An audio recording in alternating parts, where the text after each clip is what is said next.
You drive a man to drink, Celia.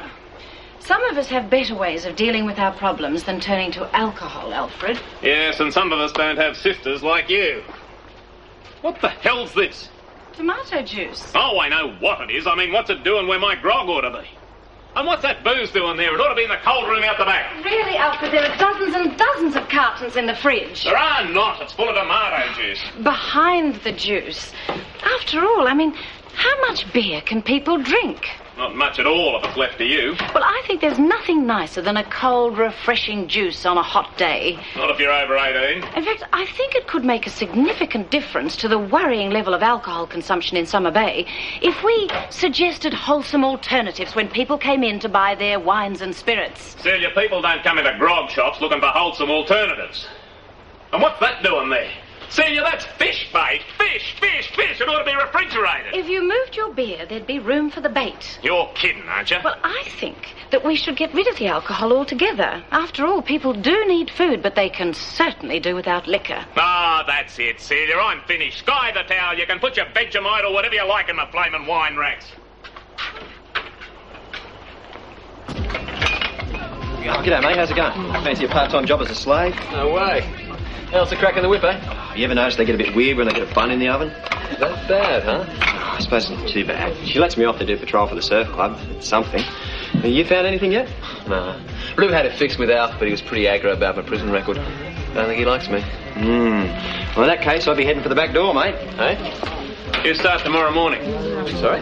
I better get back to the shop while there's still a shop to get back to. But you're hired. $3.20 a week and all the tomato juice you can drink. Dead straight. Well, I gave it a fair bit of thought, and I reckon we ought to encourage blokes who've paid their dues. You want to make a fresh start? Here's your chance. Welcome to Summer Bay. Now clear out. Listen, mate, I don't have a problem with you. I live here. I don't know what murderers like you walking around.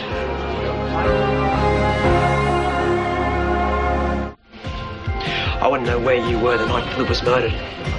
It's none of your business. Somebody killed him, and the way I see it, you're the most likely candidate. So where were you?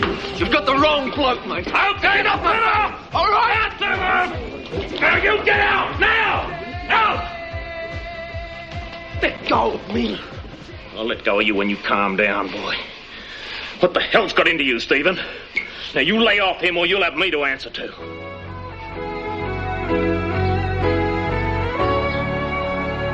I've just put some fresh flowers in your room.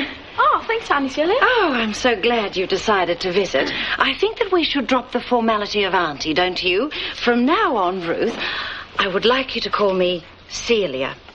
Oh, it'll be so nice to have some female company. There's a good old weepy on the television tonight. We'll be able to watch it together. I haven't been 100% straight with you, Celia. Oh? I haven't just come to visit. I left Auntie Morag's because she's been so horrible about Simon.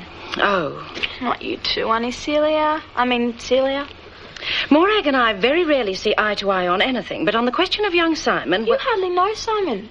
He's had a shocking life, but he's still kind and considerate and he's loving. What about his background? They say that a person very rarely changes. He was wild, that's all. He went too far and he got into trouble. He knows he was wrong. I think it's really unfair that people should keep reminding him. Well, what I don't understand is what sort of future can you see with a reformed criminal? He's a good person. He's determined to make up for the time he's lost. He'd never hurt anyone on purpose. He'd never hurt me. He understands me.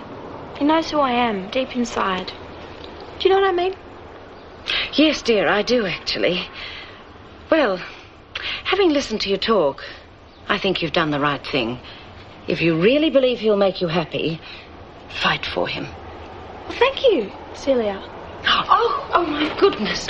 Oh, I've forgotten to ring Pippa. I borrowed this cake tin from her and I've completely forgotten to return it. Oh, I wouldn't worry. I think she's got other things on her mind at the moment. What sort of other things? No, I shouldn't say, I think. Oh, come on. You can tell your Auntie Celia. I thought we'd drop the auntie bit. Oh, yes, of course. But what's Pippa got on her mind? She's taking in a new foster child. No. Tom isn't exactly over the moon about it. Well, I think it's high time I did my duty and returned that cake tin.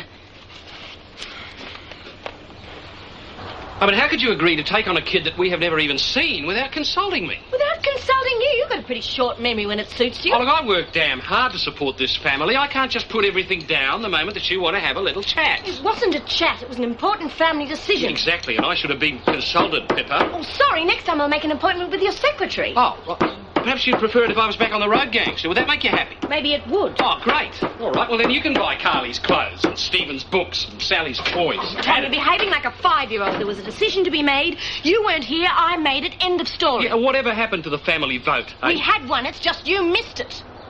I want you to get on that phone. I want you to call Miss Malloy and tell her that we've changed our minds. It's too late, and don't be so patronising, Tom. You're not in the office now. What?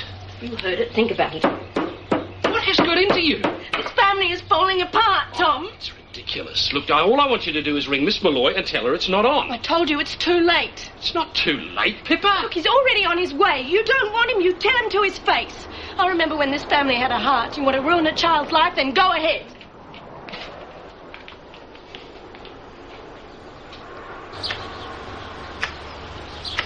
You, Pippa. I wouldn't want you to think I'd run off with it. Yep. Oh, getting everything in order to welcome the new arrival. Sorry?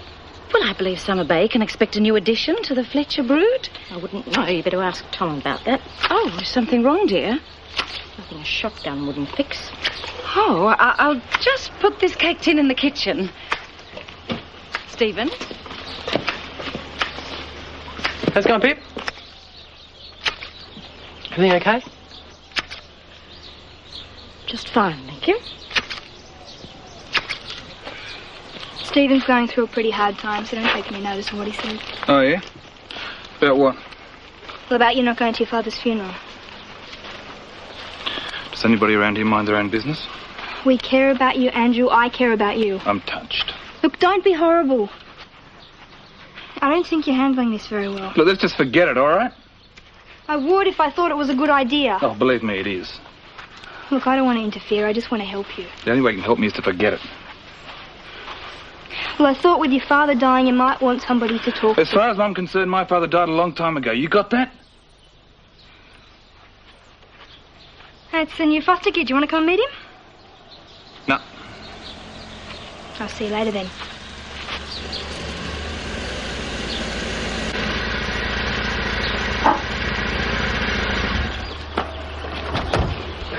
His last chance, Tom.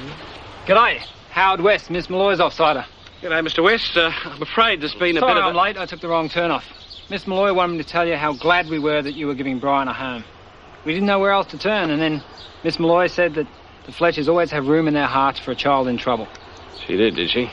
Brian, I guess I better introduce you. Don't be fooled by his aggression. He's really a nice boy.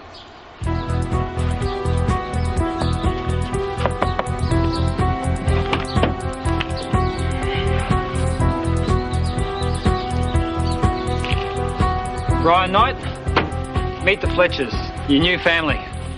Oh, my goodness. It's him.